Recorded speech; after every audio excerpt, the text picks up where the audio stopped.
കേരളത്തിലെ ഗർജിക്കുന്ന സിംഹമായ റഹീം അടക്കമുള്ള ഒരു സംഘം ഇന്നലെ ഛത്തീസ്ഗഡ് ജയിലിന് മുന്നിലെത്തുകയും കന്യാസ്ത്രീകളെ കാണണമെന്ന് ആവശ്യപ്പെടുകയും ചെയ്തു. ഇപ്പോൾ അദ്ദേഹം പോലീസുമായി സംസാരിക്കുന്നതിനെ കുറിച്ച് ചിലപ്പോൾ വലിയ രീതിയിൽ ട്രോൾ വരുന്നുണ്ട്. എന്നിട്ട് ഇന്ന് അവരില്ല കാണാൻ സമ്മതിച്ചിട്ടില്ല. ഇന്ന് രാവിലെ വീണ്ടും ജയിലിന് മുന്നിൽ പോയി നിൽക്കുകയാണ് കാണാനായി. ഈ റഹീം ലോകമറിയപ്പെടുന്ന ഒരു നേതാവേ വളരുമോ? അങ്ങനൊന്നുമില്ല. അവിടെ ഇത്തിരി കലക്കവെള്ളം കണ്ടു. അപ്പോൾ ചൂണ്ടയുമായിട്ട് പോയതാണ് നേരെ. അവിടെ കുറച്ച് മീൻ പിടിക്കാമല്ലോ.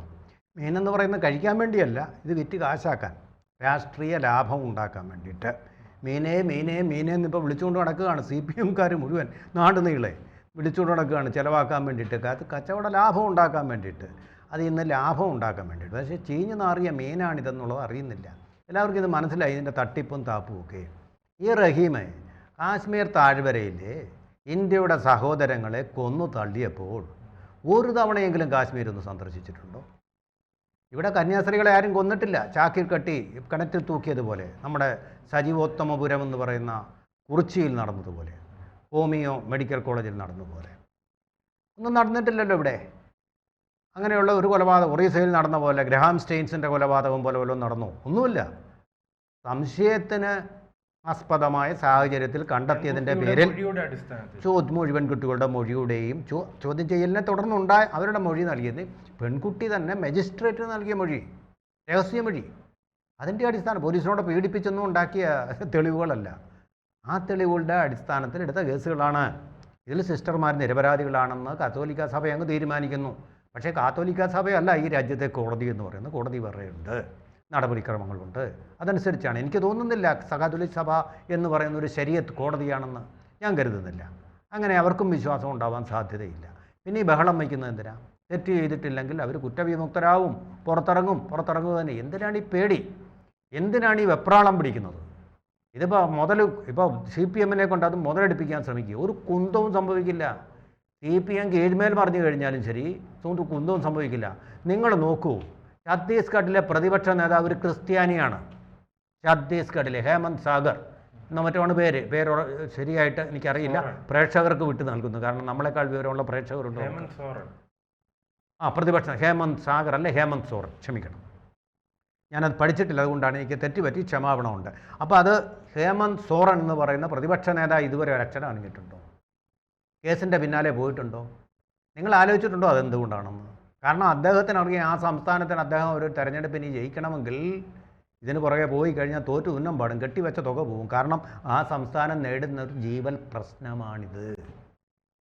ഇതിപ്പോൾ നമ്മുടെ ചൂരൽമലയിലെ ദുരന്തത്തിൻ്റെ 1-ാം വാർഷികമാണ്.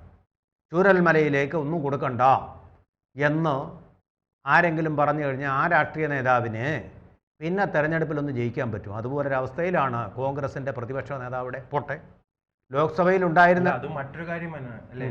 ചൂരൽമലയിലെ അവിടുത്തെ സാധാരണക്കാർ കഷ്ടപ്പെട്ടിട്ട് 1 വർഷം തികയാണ്. ആ സമയം ഈ വയനാട്ടിലെ പ്രശ്നം പരിഹരിക്കാതെ റഹീം അങ്ങ് പോയിരിക്കുക. പ്രശ്നം പരിഹരിക്കാതെ അവർ കഷ്ടപ്പെടുമ്പോൾ, അവർ കണ്ണീരൊലിപ്പിക്കുമ്പോൾ, അവിടുത്തെ കച്ചവടക്കാരെന്ന് പറയുന്നത് മുസ്ലിങ്ങളാണ്. ആ മുസ്ലിങ്ങൾ കണ്ണീരൊലിപ്പിക്കുമ്പോൾ, ഉപജീവനത്തിന് മാർഗമില്ലാതെ കണ്ണീരൊലിപ്പിക്കുമ്പോൾ ഛത്തീസ്ഗഡ് നന്നാക്കാൻ പോയിരിക്കുക ഈ മഹാൻ. കാരണം അദ്ദേഹത്തിൻ്റെ കിടുകിടിലെ ഇംഗ്ലീഷ് കേട്ട് കഴിഞ്ഞാൽ അവിടെ ആൾക്കാർ കോരിത്തെരിക്കുമല്ലോ, അവർക്ക് മനസ്സിലാവുകയും ചെയ്യുമല്ലോ അദ്ദേഹത്തിൻ്റെ ഭാഷ. അതുപോലെ തന്നെ ഈ സന്യാസിയെ കൊന്നല്ലോ മുംബൈയിൽ, കർണാടകത്തിൽ കൊന്നു.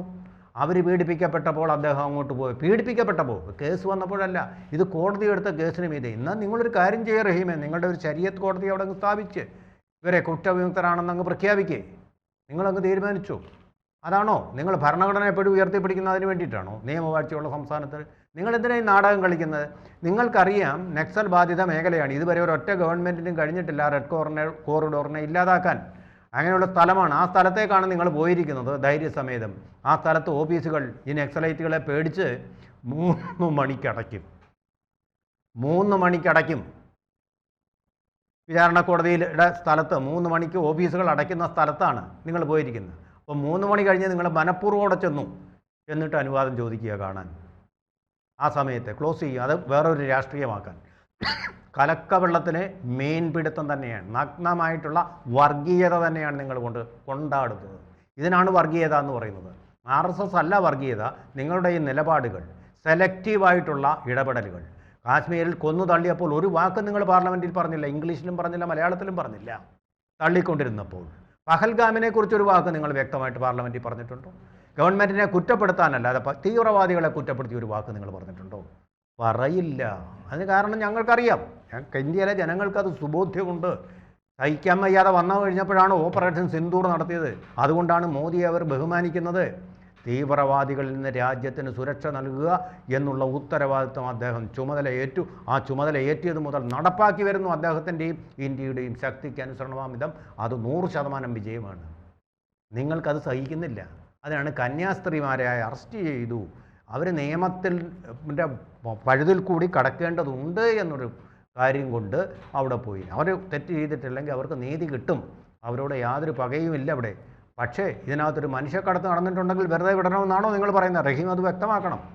ഇവിടെ മനുഷ്യക്കടത്ത് നടന്നിട്ടുണ്ടെങ്കിൽ തടയണ്ട എന്ന് തന്നെയാണ് നിങ്ങളുടെ അഭിപ്രായമെങ്കിൽ ഇതുവരെയുള്ള മനുഷ്യക്കടത്തിൻ്റെ പേരിൽ അറസ്റ്റ് ചെയ്ത സകലമാന പേരെയും വെറുതെ വിടണം. അവരെ ജയിലിൽ വിചാരണ കോടതി വിട്ടതിന് മാപ്പ് പറയണം സർക്കാർ. അങ്ങനെയാണോ? അതാണോ നമ്മുടെ ഭരണഘടന അനുശാസിക്കുന്നത്? എനിക്ക് മനസ്സിലാവുന്നില്ല. നിങ്ങൾ MP ആണല്ലോ, നിങ്ങൾക്ക് അത് കാര്യങ്ങളൊക്കെ അറിയാമല്ലോ. ഛത്തീസ്ഗഡിൽ 3 മണി കഴിഞ്ഞാൽ ഓഫീസ് തുറക്കാത്ത സ്ഥലമാണെന്ന് MP എന്നുള്ള നിലയിൽ നിങ്ങൾ മനസ്സിലാക്കേണ്ടിയിരുന്നില്ലേ? ഈ 3 മണി കഴിഞ്ഞപ്പോൾ നിങ്ങൾ ഇരവാദം സൃഷ്ടിക്കാൻ വേണ്ടി അവിടെ പോയത് എന്തിനാണ് റഹീമേ? എന്തിനാണ് ഇങ്ങനെ ആളുകളെ, ഇന്ത്യക്കാരെ വിഡ്ഢികളാക്കിക്കൊണ്ട് CPM-ന് അവിടെ ഒരു ബ്രാഞ്ച് കമ്മിറ്റി എങ്കിലും രൂപീകരിക്കാൻ പറ്റുമോ? BJP-യുടെ ജനറൽ സെക്രട്ടറി അനൂപ് ആന്റണി പറയുകയാണ്, നിങ്ങൾ ഇപ്പോൾ ഇടതുപക്ഷം ജയിലിന് മുന്നിൽ പോയി പ്രതിഷേധമുണ്ടാക്കി ആ സർക്കാരിനെ പ്രകോപിപ്പിക്കരുതെന്ന് അദ്ദേഹം പറയുകയാണ്. അങ്ങനെ ഒരു നീക്കമാണല്ലോ ഇപ്പോൾ അവിടെ നടക്കുന്നത്. പ്രകോപിപ്പിക്കാൻ പോയാലേ നിങ്ങൾ നാട്ടുകാരുടെ തല്ലുള്ളൂ. അവിടെ MP ആണെന്നൊന്നും അവർ നോക്കത്തില്ല. ഇവിടെ ഇപ്പോൾ ചൂരൽമലയിൽ അല്ല അവർക്ക് കൊടുക്കേണ്ട കാര്യമൊന്നുമില്ലെന്ന് ഇവിടെ ആരെങ്കിലും പറയും, തല്ലുകൊണ്ടിരിക്കും 1-ാം വാർഷികത്തിൽ. അത് മോബോക്രസി എന്നൊന്നും പറയാൻ പറ്റില്ല, ജനവികാരമാണ്. അതിൻ്റെ പ്രതിഫലനം ഉണ്ടാവും. അല്ല, നിങ്ങളുടെ DYFIക്കാർക്ക് മാത്രമല്ല വികാരമുള്ളത്, സാധാരണ മനുഷ്യർക്കും വികാരമുണ്ട്. ആ റിയാക്ഷൻ അവിടെ ഉണ്ടാവും. അത് ഇന്നലെ തന്നെ തുടങ്ങിക്കഴിഞ്ഞു. നിങ്ങൾ അവിടെ പോയിട്ട് കടന്നൽക്കൂട്ടിൽ കല്ലെറിയുന്നത് ഇത് കുറേ വർഷങ്ങളായിട്ട് സഹിക്കുന്ന ഒരു ജനതയാണ് അവിടുത്തത്. മതപരിവർത്തനത്തിൻ്റെ കഷ്ടപ്പാടുകൾ, പണവും അതുപോലെ തന്നെ നിരക്ഷരതയും ദാരിദ്ര്യവും മുതലെടുത്തുകൊണ്ട് കത്തോലിക്സ് അല്ല, അതിൽ ഭേദമാണ്. അവർ സംസ്കാരമുള്ളവരാണ്, ഇന്ത്യയോട് കൂറ് പുലർത്തുന്നവരല്ലാത്ത പല അവാന്തര വിഭാഗങ്ങളുണ്ട്. അമേരിക്കയിൽ നിന്ന് പണവും പറ്റിക്കൊണ്ട് മതം മാറ്റാനായിട്ട് നടക്കുന്ന ചില സ്ഥാപനങ്ങൾ തന്നെയുണ്ട്, ഫോറിൻ ഫണ്ട് ഉപയോഗിച്ചുകൊണ്ട് നടത്തുന്നത് ഉണ്ട്. നിങ്ങൾ നോക്കൂ, ഇപ്പോൾ റഹ്മാൻ എന്ന് പറയുന്ന അബ്ദുൾ റഹ്മാൻ എന്ന് പറയുന്ന ഒരാളിനെ ഉത്തർപ്രദേശിലെ ആഗ്രയിൽ അറസ്റ്റ് ചെയ്തിരിക്കുകയാണ്. അറസ്റ്റ് ചെയ്തിരിക്കുന്നത് ഉത്തരാഖണ്ഡ് പോലീസാണ്. എന്താ കാര്യം? അയാൾ പാകിസ്ഥാൻ്റെ ഫണ്ട് ഉപയോഗിച്ചുകൊണ്ട് അവിടെ മതം മാറ്റം വളരെ കൂടുതലായിട്ട് ഏതാണ്ട് 2050 പേരെ മതം മാറ്റി. അദ്ദേഹത്തിനെയും വെറുതെ വിടണമെന്നാണോ നിങ്ങളുടെ പറയുന്നത്? ഇദ്ദേഹത്തിന് അന്താരാഷ്ട്ര ബന്ധമുണ്ടെന്നുള്ള തെളിവുകൾ സഹിതമാണ് അറസ്റ്റ് ചെയ്തിരിക്കുന്നത്. എന്നാൽ പിന്നെ അദ്ദേഹത്തിനെയും വെറുതെ അങ്ങ് വിടാം. എന്തിനാണ് നിങ്ങൾ മതം മാറ്റി? നിങ്ങളുടെ മതത്തിൽ ആത്മവിശ്വാസം ഇല്ലാതെ വരുമ്പോഴാണ് നിങ്ങൾ മറ്റുള്ളവരെ മതം മാറ്റാൻ വേണ്ടി പുറപ്പെടുന്നത്. ആളുകൾക്ക് അവരവരുടെ ഇഷ്ടപ്രകാരം മതം മാറരുതെന്ന് ആരും പറയുന്നില്ല, പക്ഷേ നിങ്ങൾ മാറ്റരുത്. മാറ്റാനുള്ളതാണ് നിങ്ങളുടെ ആ മതത്തിൻ്റെ സംഖ്യ കൂട്ടാൻ വേണ്ടി ഇങ്ങനെ കൂട്ടരുത്. പാർട്ടികളിങ്ങനെ മെമ്പർഷിപ്പ് ക്യാമ്പയിൻ നടത്തി ആളുകളെ കൂട്ടുന്നത് പോലെ കൂട്ടാൻ നടക്കേണ്ട ഒന്നല്ല. അത് വളരെ സെൻസിറ്റീവാണ്. ഇന്ത്യ പോലെയുള്ള ബഹുസ്വരതയുള്ള ഒരു രാജ്യത്ത് അത് വലിയ അപകടമാണ്. ആ അപകടം തിരിച്ചറിയണം. MP-മാർക്ക് അതിനുള്ള വിവേകം ഉണ്ടാവണം. അല്ലെങ്കിൽ നിങ്ങൾ നടത്തുന്നത് വർഗീയമായിട്ടുള്ള കലാപം സൃഷ്ടിക്കാനുള്ള പുറപ്പാടാണ്.